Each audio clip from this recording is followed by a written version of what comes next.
Hi everybody, Doug here. I'm going to be doing a review of the mattress I'm sitting on right now. This is a Tuft and Needle mattress, and I just recently finished sleeping on it for 10 nights.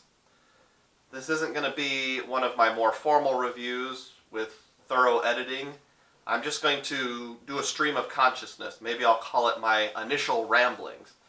I just have some things on my mind and want to get them onto video here, so I haven't adjusted the lighting or anything.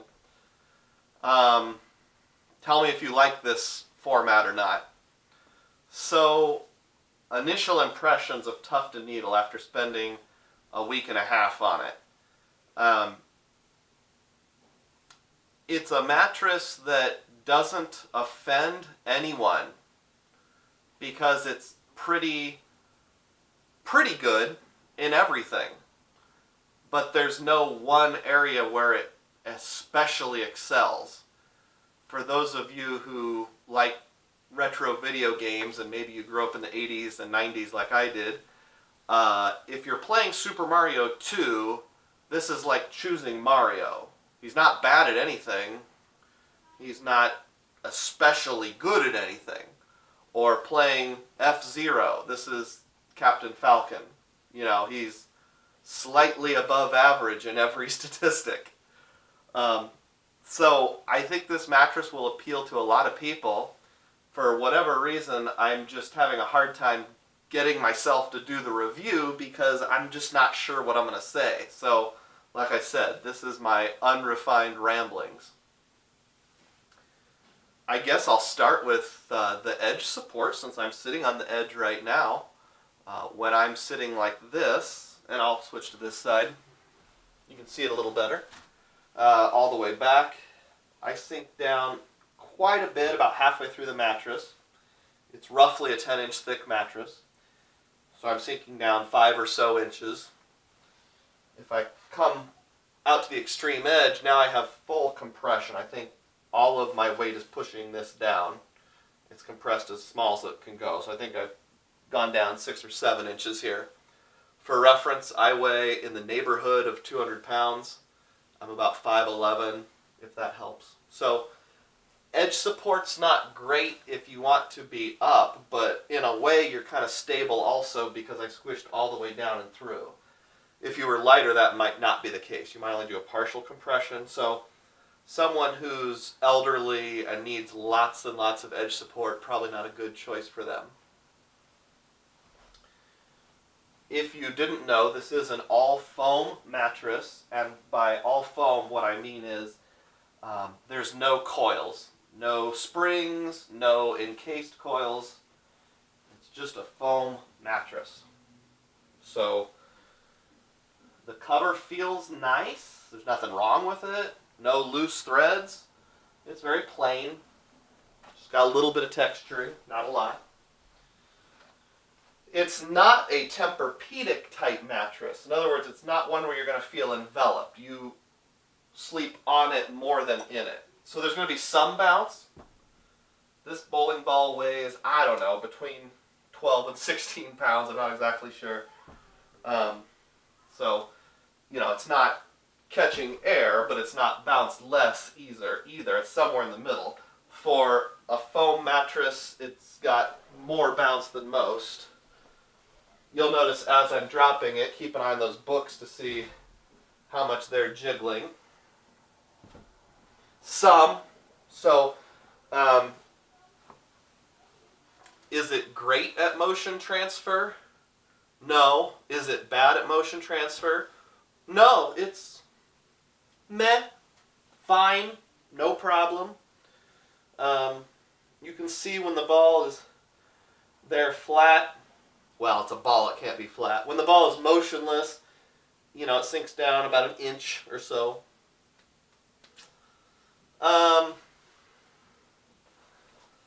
So, other thoughts on Tuft and Needle here. I'm an adult man, obviously, in my 30s, and I have the fairly prototypical build of middle-aged men in that I could stand to lose a few inches around my middle, my derriere is a bit on the large side. So when I sleep, I have a lot of weight bunched up in the middle. Basically between my mid-thigh and my sternum is where I carry my center of gravity and a large amount of my weight. So when I sleep on an all foam mattress, something that has no springs, depending on the structure of the mattress, what can tend to happen is, I'm exaggerating obviously, but my body can go like this if I'm sleeping on my back. Pretend that's a side view, where my butt sinks down a lot and my lower back. So I'm kind of like in a gradual V shape. That's why I personally prefer hybrid mattresses. So I've slept on other mattresses that are even worse at making me into that V shape. This one's not too bad for a all foam mattress when it comes to that, but I really think lighter people would like this mattress more. I said that I'm in the neighborhood of 200 pounds.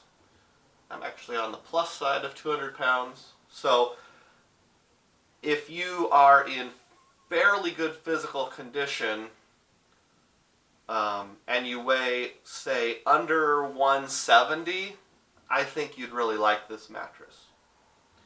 And if motion transfer is not too big of a deal for you, say you sleep with a sleeping buddy, typical relatively fit couple in their 20s, and she weighs 130 and he weighs 155, and they might move around in their sleep a little but not a lot.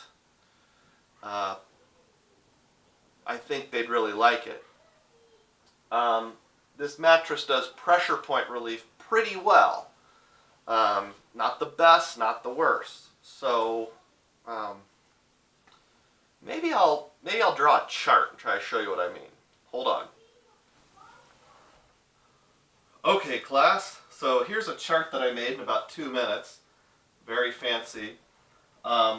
Describing how mattresses work. This chart will explain it all. Across the bottom is pressure relief. So like the relief on pressure points. Hips, shoulders, those are the two big ones. But if you sleep on your back, your butt also. And then along the side is support. In other words, how well it holds you up. So 5 is best. So if you had an ideal mattress, the world's perfect mattress would be up here. It'd be a 5 on pressure relief and 5 on support. But that mattress, as far as I know, doesn't actually exist. So the goal is just to get as close as possible. Speaking very generically, mattresses that are all foam, no springs, no coils of any kind, are going to be really high on pressure relief. So they're going to be, somewhere up in this area. And mattresses that have coils, which would include both hybrid and inner spring, are going to be really high on support. Now there's exceptions, of course. There's kind of almost a line between these two of demarcation, and although there is no perfect mattress, if you're a good mattress, you're above this line, and if you're a bad mattress, you're below the line. Obviously, the world's worst mattress would be down here, a 1 for pressure relief and a 1 for support. So if I'm thinking of like my current favorite hybrid mattress, which I prefer hybrids, I put it probably somewhere in like this area, I guess. Like a 4 in support and a 3 in pressure relief. So it's above the line, so it's pretty good. A good quality mattress would probably be like a 3 in support, but like a 4.5 in pressure point relief. Right there. So, although there are exceptions, like it or not, there's going to be some standard deviations, but you've got to pick kind of somewhere in that range in terms of what's important to you. For me, I have chronic back pain. It's not so severe and profound that I'm crippled. I lead a relatively normal life, but I would call it mild to moderate, middle back pain.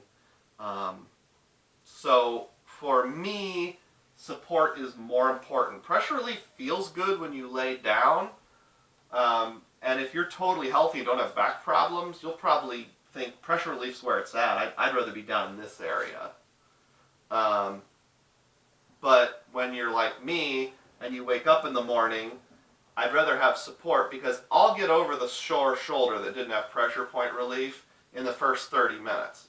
But if my back's not supported, I'll be in pain for the next 3 hours and have to take multiple ibuprofen. So let me get a different color marker here. I'll use orange for Tuft and Needle. If you're asking me where Tuft and Needle falls on this, it would be more pressure relief than support. I'd probably put it somewhere in here, kind of right along that standard deviation line. So, it would be like maybe a 4 in pressure relief and a 2 in support, or maybe a 3 in pressure relief and a 3 in support, but leaning towards this area down here. So, it's a good mattress. I'm not trying to knock it. I hope you don't take it that way. Just, I want you to understand there is no perfect mattress, and I want to make sure you know what you're getting into. It kind of falls right along that line. So again, it's not an offensive mattress. It's not a superb mattress that I'm going to sing the praises of all day long. And honestly, I think it's a good value because it's kind of right where it should be in terms of price range. Mattresses that are up here and kind of the high end of this standard and, getting closer to the theoretical perfect mattress are more expensive. Those are more like $1,100, $1,200, $1,300, $1,500. The Amazon cheapos, which you can get some that kind of get up into this range, some are better than others, they usually just don't last very long, are down here and they're like $200 or $300. And Tuft and Needle's kind of in that 500-ish range. I got it on sale under 500, but usually it's right around 500 for a queen. So it should be right along this line, and it is. So, it does exactly what it should do. So, that was my total ramblings about Tuft and Needle and my time on it. I hope this was informative for you. Again, there's going to be some people that like this mattress more than others. So I think this mattress is geared towards people that don't have a lot of needs as it relates to motion transfer and don't have heavy people in their sleeping arrangement. That sounded funny. But basically, if you're over 225 pounds, it might not be the mattress for you.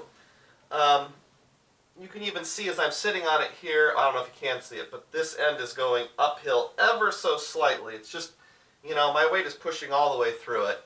And when I lay down, it just feels like it's not quite enough mattress for me personally.